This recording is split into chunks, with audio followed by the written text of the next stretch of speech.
21절까지의 말씀입니다.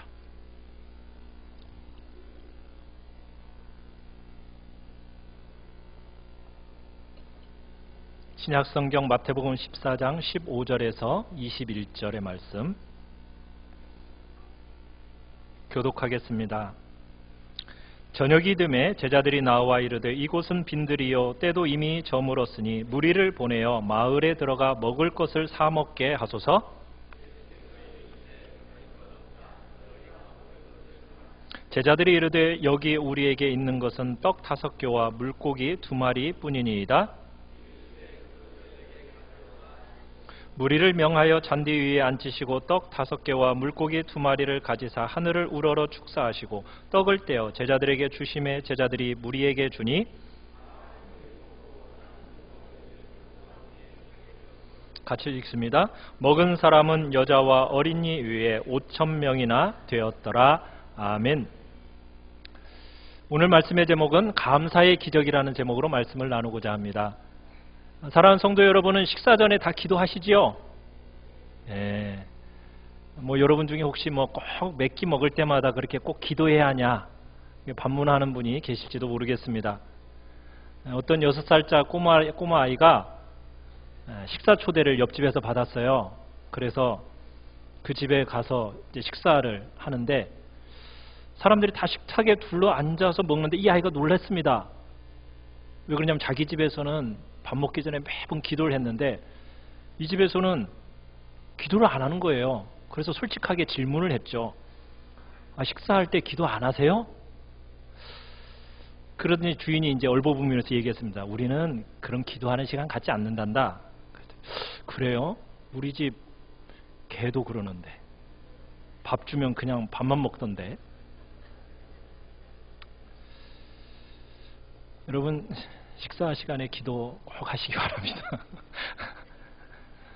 네, 우리는 감사하는 삶을 살아가도록 부름받은 사람들입니다. 감사하는 삶. 여러분 그것은 우리를 향하신 하나님의 뜻입니다. 우리 첫 번째 말씀 요약 첫 번째 같이 한번 읽어보겠습니다. 시작. 감사와 오병이어의 기적. 오늘 우리가 읽은 본문은 오병이어의 사건입니다. 오병이어라는 것은 떡 5덩어리와 물고기 2마리를 가지고 어떤 일이 일어났죠? 5,000명을 먹이신 사건. 이게 이제 오병이어의 사건입니다. 그런데 이 오병이어의 사건이 무엇으로 시작되었을까요? 여러분 감사로 시작되었다는 거 여러분 아십니까? 감사라는 것은 예수님의 거룩한 습관입니다. 예수님께서 우리에게 가르쳐 주신 기도 중에 뭐가 있죠? 일용할 양식을 달라는 그 기도를 가르쳐 주신 분이 바로 우리의 주님이시거든요.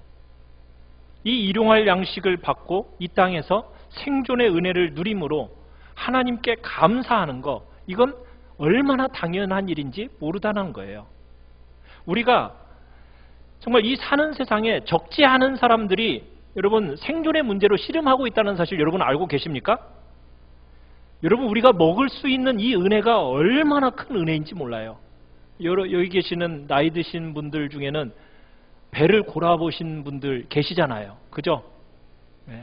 한참 우리가 60년대 보릿고개라는 것이 있으면서 정말 배에 골아본 적이 있는 시대를 살아본 분들이 여기 계십니다. 여러분 오늘날처럼 과학이 발달한 시기에도요, 식량의 위기로 기아선상에서 고통당하고 있는 사람이 전 세계에 걸쳐 몇 명이나 되는지 혹시 아십니까? 2017년 세계 전체 인구의 약 11%에 해당하는 8억 1,500만 명으로 집계가 되었어요. 그러니까 여전히 전 세계의 인구의 9명 중에 1명은 굶주림으로 고통당하고 있다는 겁니다. 어떤 책에서는 10세 미만의 아동이 5초에 1명씩 굶어 죽는다고 합니다. 그리고 1년에 매년 약 2천만 명이 기아로 죽어가고 있다라고 하는 거예요. 여러분 이것이 우리가 살고 있는 이 지구의 현실입니다.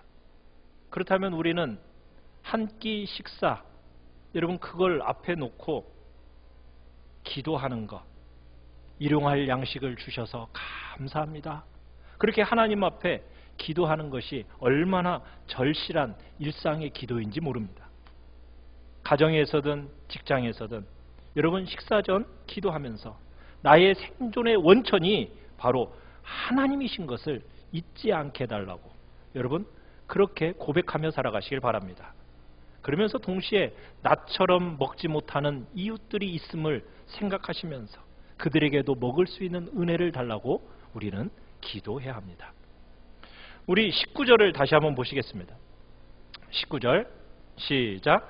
무리를 명하여 잔디 위에 앉히시고 떡 5개와 물고기 2마리를 가지사 하늘을 우러러 축사하시고 떡을 떼어 제자들에게 주심에 제자들이 무리에게 주니. 여러분 예수님이 아무리 작은 식량을 가지고도 이것 먹을 수 있는 것이 하나님 앞에 축복이라는 사실로 인하여 하나님 앞에 감사드리는 모습을 보게 됩니다. 축사하셨다라고 얘기하고 있어요. 축복하시고 감사하셨다는 얘기입니다. 이 축복이 다시 나누어지기를 소원하면서 축복의 기도를 올리신 겁니다. 이런 축복의 기도는 다시 축복을 나누는 기적을 낳습니다. 여러분 사실 이 상황 속에서 감사한다는 것은 매우 비현실적입니다. 왜냐하면 예수님과 제자들에게 먹을 것이 하나도 없었어요. 그런데 어린 아이를 통해서 떡 5덩어리와 물고기 2마리를 받았습니다. 그런데 이때 예수님의 설교를 듣기 위해 모여든 사람의 숫자는 몇 명이었습니까? 지금 주어진 식량은 한두 사람도 못 먹을 그런 식량이에요. 그런데 21절 한번 보십시오. 21절 시작. 먹은 사람은 여자와 어린이 외에 5,000명이나 되었더라. 여러분 어린이, 여자 위에 5,000명입니다. 그러면은 여자, 어린이 다 합치면 몇 명이나 될까요? 약 한 2만 명 정도가 되는 거예요. 지금 2만 명에 가까운 군중들이 거기에 있는 겁니다. 자, 이런 궁핍한 상황 속에서 예수님은 제자들에게 무리를 각기 푸른 잔디 위에 앉히라는 거예요. 50명씩 100명씩. 그러더니 예수님께서 무슨 일을 하고 계시죠? 떡 5개와 물고기 2마리를 가지고 어떻게 하셨다고 얘기했습니까? 19절에 하늘을 우러러 축사하셨다 얘기하고 있습니다. 그러니까 양손에 한쪽에는 떡 5개, 한 손에는 물고기 2마리를 딱 들고 어디를 바라보면서? 하늘을 바라보면서 감사 기도를 드리시는 예수님의 모습. 여러분 한번 상상해 보십시오. 여러분 이것이 5,000명을 먹이는 기적의 출발점이었습니다. 사랑하는 성도 여러분, 감사는 기적을 낳습니다. 감사하는 자에게 감사할 수 있는 일이 생겨나는 겁니다. 오병이어의 기적, 이 정체는 차라리 감사의 기적이라고 말할 수 있는 겁니다. 스펄전 목사님은 이렇게 말했습니다. 한 자루의 촛불을 인하여 감사하는 자에게 별빛을 주시고 별빛을 인하여 감사하는 자에게 달빛을 주시고 달빛을 인하여 감사하는 자에게 햇빛을 주시고 햇빛을 인하여 감사하는 자에게 햇빛도 필요 없는 천국을 주신다.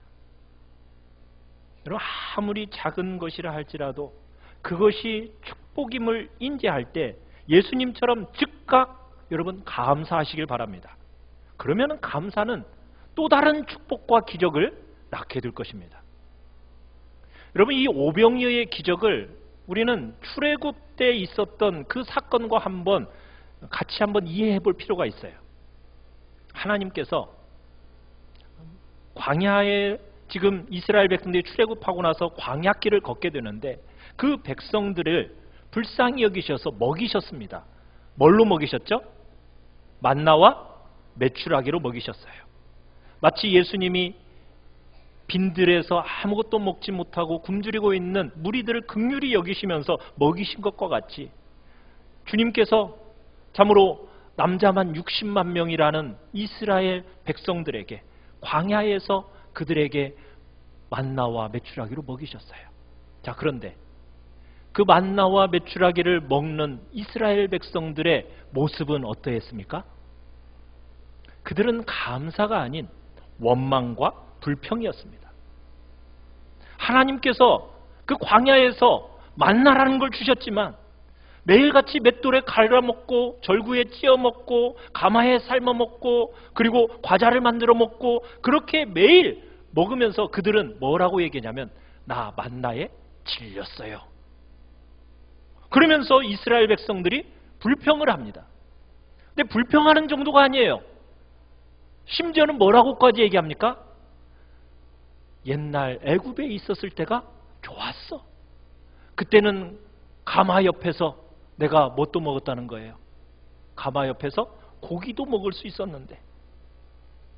여러분,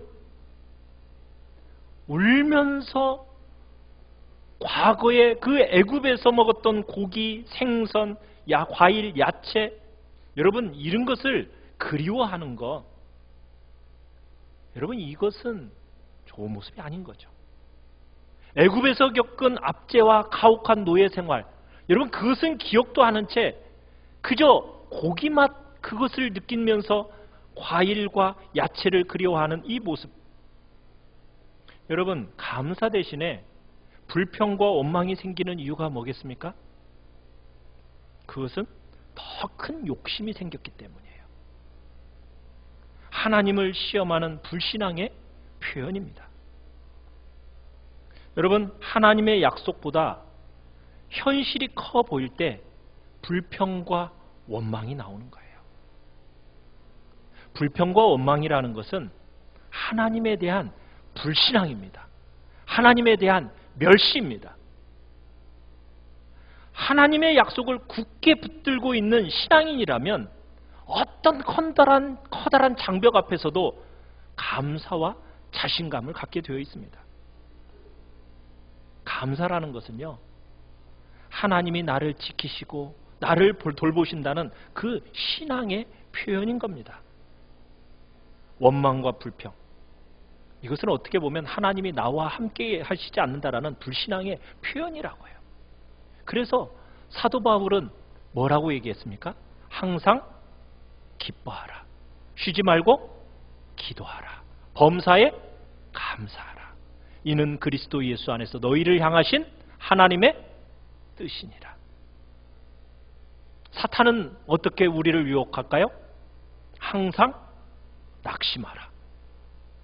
쉬지 말고 원망하라. 범사에 불평하라. 이것이 너희를 향한 사탄의 뜻이니라. 여러분, 하나님을 사랑하는 자의 특징은 하나님을 내 삶의 주인으로 인정하고 그분께 찬양과 감사를 드리는 것입니다. 사탄이 어떻게 해서 사탄이 되었어요? 하나님께 반역한 천사가 바로 사탄이거든요. 그러면 어떻게 보면 감사의 반대는 뭘까요? 바로 반역이라고 할 수가 있는 겁니다. 결국 하나님께 감사하느냐 그렇지 않느냐, 이것이 그 사람의 참된 신앙인가 그렇지 않은가를 단적으로 보여주는 표시라는 겁니다. 사랑하는 성도 여러분, 예수님의 이 오병이어의 기적은 감사함으로부터 시작되었다라는 것을 기억하시길 바랍니다. 우리 두 번째 같이 한번 읽어보겠습니다. 요약 두 번째, 시작. 최후의 만찬에서 감사하시는 예수님. 우리 말씀 마태복음 26장으로 넘어가 보겠습니다. 마태복음 26장 26절에서 28절의 말씀입니다. 마태복음 26장 26절에서 28절입니다. 교독하겠습니다. 그들이 먹을 때에 예수께서 떡을 가지사 축복하시고 떼어 제자들에게 주시며 이르시되 받아서 먹으라. 이것은 내 몸이니라 하시고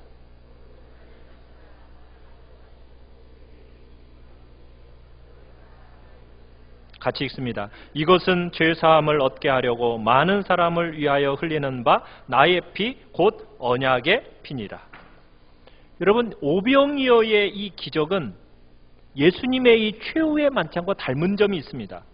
뭐가 닮았습니까? 예수님께서 떡을 떼어 주시기 전에도 무엇을 하셨죠? 하늘을 우러러 축사하셨죠. 오늘 본문에서도 어떻게 하십니까? 떡을 가지사 뭐 하고 계십니까? 축복하시고, 또 27절에는 잔을 가지사 뭐 하시죠? 감사 기도를 하십니다. 여러분, 이 최후의 만찬은 예수님이 뭘 예견하고 계시는 겁니까? 자신의 죽음을 예견하는 자리입니다. 그 죽음을 예견하는 자리에서 예수님이 뭐 하고 계신다고요? 감사의 기도를 드리고 계신다고요. 예수님은 이 마지막 만찬이 끝나면은 자신이 체포당해서 십자가에 달려 죽을 것을 알고 계셨어요. 그러면서 자기가 나누고 있는 이 떡과 잔, 떡이라는 것은 자신이 십자가에서 또 채찍으로 부서지고 찢겨야 할 몸이라는 거 아셨습니다. 이 잔이라는 것은 자신이 십자가에서 흘려야 할 피라는 것을 아셨어요. 그런데 인생 최대 최후의 위기 속에서 주님이 지금 무슨 기도를 드리고 계신다고요? 감사의 기도를 드리고 계신다고요. 무엇이 예수님으로 하여금 그 감사의 기도로 나아갈 수 있게 하셨겠습니까? 죽음을 앞둔 최후의 만찬석상에서 감사의 기도를 할 수 있었던 것은 예수님은 하나님의 그 종말론적인 잔치를 바라보셨기 때문입니다. 여러분, 어떻게 보면 예수님의 오병이어의 이 기적의 사건은 그의 몸으로 우리를 살리시는 십자가의 사건을 예표한 사건이었던 거예요. 모든 사람들에게 떡을 통해서 5,000명 이상의 많은 사람들을 먹인 것과 같이 우리 주님께서는 자신의 몸에 그 피에 우리를 먹이고 살리는 놀라운 은혜의 역사가 바로 오병이어의 기적에 통해서 예표되었던 거죠. 세 번째 읽어보겠습니다. 3번입니다. 시작. 나사로의 무덤 앞에서 감사하신 예수님. 우리 요한복음으로 넘어가 보겠습니다. 요한복음 11장입니다. 요한복음 11장 41절에서 44절까지의 말씀을 교독하겠습니다. 요한복음 11장 41절에서 44절입니다. 41절 제가 먼저 읽겠습니다. 돌을 옮겨 놓으니 예수께서 눈을 들어 우러러 보시고 이르시되 아버지여 내 말을 들으신 것을 감사하나이다.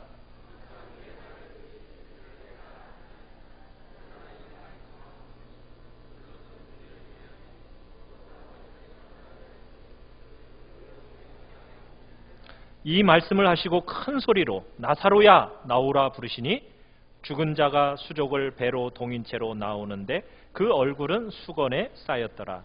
예수께서 이르시되 풀어놓아 다니게 하라 하시니라. 여러분, 예수님의 기적 중에 백미라고 할 수 있는 기적이 뭡니까? 바로 죽은 나사로를 살리신 기적이 예수님의 기적 중에 백미라고 할 수가 있습니다. 오늘 요한복음 11장은 바로 그 기적의 사건입니다. 예수님의 그 사랑스러운 친구 나사로가 병에 걸렸어요. 죽게 생겼습니다. 그러더니 진짜 죽어버렸어요. 예수님에게 있어서 이 죽음이라는 것, 이것은 슬픈 거였습니다. 여러분, 35절로 가보시면은 무덤 앞에서 예수님이 뭐 하고 계시죠? 눈물을 흘리시고 계시는 것을 보게 됩니다. 예수님에게 있어서도 죽음이라는 것은 슬픈 것이요 아픈 것이었어요. 친구의 무덤 앞에서 지금 눈물을 흘리고 계셔요. 그런데 지금 죽은 지 얼마나 됐습니까? 4일입니다. 나흘이나 지났어요. 자, 그런 나사로의 무덤 앞에서 지금 친구의 무덤 앞에서 예수님이 제일 먼저 하신 일이 무엇입니까? 뭐라고 하셨어요? 41절에 아버지여 내 말을 들으신 것을 뭐하나이다? 감사하나이다. 감사의 기도로 시작하는 것을 보게 됩니다. 하늘을 우러러 하나님 아버지께 감사하는 이 모습, 떡을 떼시면서 5,000명에게 먹이신 그 모습과 최후의 만찬석상에서 감사하시는 모습과 동일한 모습이죠. 어떻게 보면 인간에게 있어서 여러분, 지금 예수님이 처한 상황은 인간에게 있어서 가장 악한 상황이에요. 인간이라면 도저히 어찌할 수 없는 상황입니다. 어떤 상황이에요? 죽음의 상황입니다. 이미 죽은 지 4일이나 됐어요. 아무런 소망이 없습니다. 여러분, 이런 상황을 보지 않고 무엇을 보셨다? 어디를 보셨다고요? 하늘을 바라보셨다고요. 하나님께 시선을 집중하셨다고요. 그리고 하나님께 감사하셨습니다. 여러분, 감사 기도의 내용이 무엇입니까? 41절에 이렇게 얘기하죠. 아버지여, 내 말을 들으신 것을 감사하나이다. 무슨 얘기입니까? 지금까지 하나님 아버지께서 예수님의 기도를 언제나 들으신 것에 대해서 감사하고 있습니다. 감사라는 게 결국 뭘까요?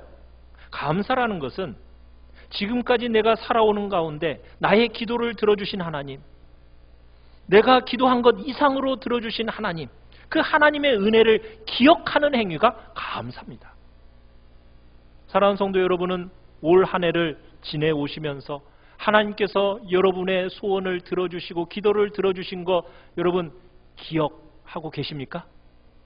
그 기억의 마음으로, 그 기억의 마음을 가지고 오늘 하나님 앞에 나와 여러분 감사의 마음을 올리고 계시나요? 42절을 보십시다. 42절을 보면 이렇게 얘기하죠. 항상 내 말을 들으시는 줄을 내가 알았나이다.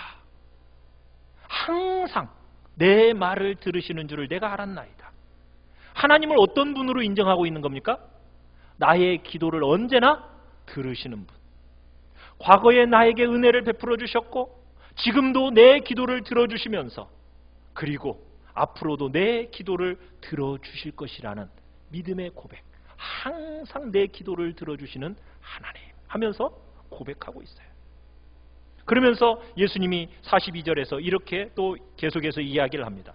그러나 이 말씀을 하옵는 것은 둘러선 무리를 위함이니 곧 아버지께서 나를 보내신 것을 그들로 믿게 하려 함이니이다. 예수님이 기도하시는 목적이 무엇입니까? 자신의 욕심을 위한 건가요? 아니죠.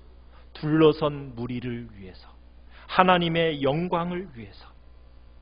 그래서 하나님께서 예수님의 기도를 들어주시는 겁니다. 예수님이 나사로를 살리신 그 시작은 뭐로부터 시작을 했다고요? 감사의 기도로 시작되었다라는 것, 감사로부터 출발했다라는 것 여러분 기억하시길 바랍니다. 여러분, 죽음의 마당 앞에서 여러분 감사할 수 있습니까? 어떻게 감사합니까? 어떻게 그분이 자신의 죽음 앞에서 또 친구의 죽음 앞에서 감사할 수 있었을까요? 여러분, 이 질문을 해결할 수만 있다면 여러분의 삶의 위기 속에서 어떠한 삶의 상황 속에서도 여러분은 범사의 하나님 앞에 감사할 수 있을 겁니다. 여러분, 죽음의 상황, 이 상황 속에서 여러분 어떻게 감사할 수 있죠? 이 질문의 대답은 하나님의 선하신 주권을 믿을 수 있느냐 없느냐의 차이입니다. 여러분은 슬프고 아픈 상황 속에서도 그 상황 속에 하나님께서 다스리시고 계심을 여러분 믿으십니까? 하나님이 절대적인 주권을 가지고 내 삶의 모든 것들을 다스리고 이끌어가고 계심을 여러분 믿으십니까? 사도 바울이 로마서 8장 28절에 얘기한 것처럼 우리가 알거니와 하나님을 사랑하는 자 곧 그 뜻대로 부르심을 입은 자들에게는 모든 것이 합력하여 선을 이루느니라. 여러분, 이 사실을 믿으십니까? 예수님께서는 그런 확신 가운데 감사의 기도를 드리셨던 거예요. 자신의 죽음이 인류의 구원이라는 하나님의 뜻이 이루어질 거라는 것을 믿었습니다. 십자가의 그 피의 잔도 그래서 감사함으로 받을 수 있었던 거예요. 친구의 죽음조차도 인류에게 부활의 소망을 가르치는 도구가 될 거라는 걸 믿었습니다. 그렇기 때문에 감사할 수 있었어요. 여러분의 삶에 부딪히는 그 모든 역경의 배후에 여러분 하나님이 존재하시고 움직이시는 하나님의 선하신 뜻이 있음을 믿으십니까? 그런 사람은 감사할 수 있습니다. 오늘은 보이지도 않고 이해도 되지 않지만 그러나 하나님의 그 선하신 뜻이 이루어지고 그것이 마침내 내 삶의 선으로 인자하심으로 긍휼하심으로 나타날 거라고 믿을 수 있는 사람은 범사에 감사하는 자가 되는 겁니다. 사랑하는 성도 여러분, 하나님의 주권을 수용하고 살아가는 성도들이 되시길 바랍니다. 언제 어디서나 감사하는 사람들이 되시길 바랍니다. 인생의 고난을 승리로, 죽음을 부활로 바꾸는 감사의 기적의 사람들이 되시기를 간절히 바랍니다. 여러분의 가정, 여러분이 감사하는 마음, 여기에 기적의 씨앗이 자라납니다. 사랑하는 성도 여러분, 여러분에게 주어진 어떤 환경이든지 우리 감사하는 마음으로 이 시간 나아갑시다. 그러면 여러분의 마음에 말할 수 없는 평안과 기쁨이 찾아올 것입니다. 여러분에게 주어진 그 불치의 병도 치료되어질 것입니다. 왜냐하면 감사라는 것은 절망을 밀어내고요, 우리에게 희망을 끌어오는 기적의 힘이 바로 감사이기 때문입니다. 감사는 산수의 덧셈과 곱셈과 같습니다. 감사하면 할수록 거기에 뭐가 크고 작은 기적들이 여러분 덧붙여집니다. 곱해집니다. 그러나 감사 없이 원망과 불평을 하면 뺄셈과 나눗셈이 돼요. 내게 주어진 축복마저도 잃어버리게 됩니다. 하나님의 뜻 안에서 우리의 기도에 선하게 응답하시는 그 하나님을 믿기에 이 시간 감사하는 자로 나아가기를 바랍니다. 예수님이 최후의 만찬에서 그 식탁 앞에서 감사하셨던 것처럼, 나사로의 그 무덤 앞에서 그 죽음의 상황 속에서도 감사하셨던 것처럼 우리가 감사함으로 주님 앞에 나아가 여러분의 삶에 기적을 경험하는 축복의 복된 마당이 여러분의 삶의 터전이 되시기를 간절히 축원합니다. 우리가 감사하며 나아갑시다. 우리가 감사를 습관화하며 나아갑시다. 우리가 이 시간 찬양하죠. 내가 할 수 있는 것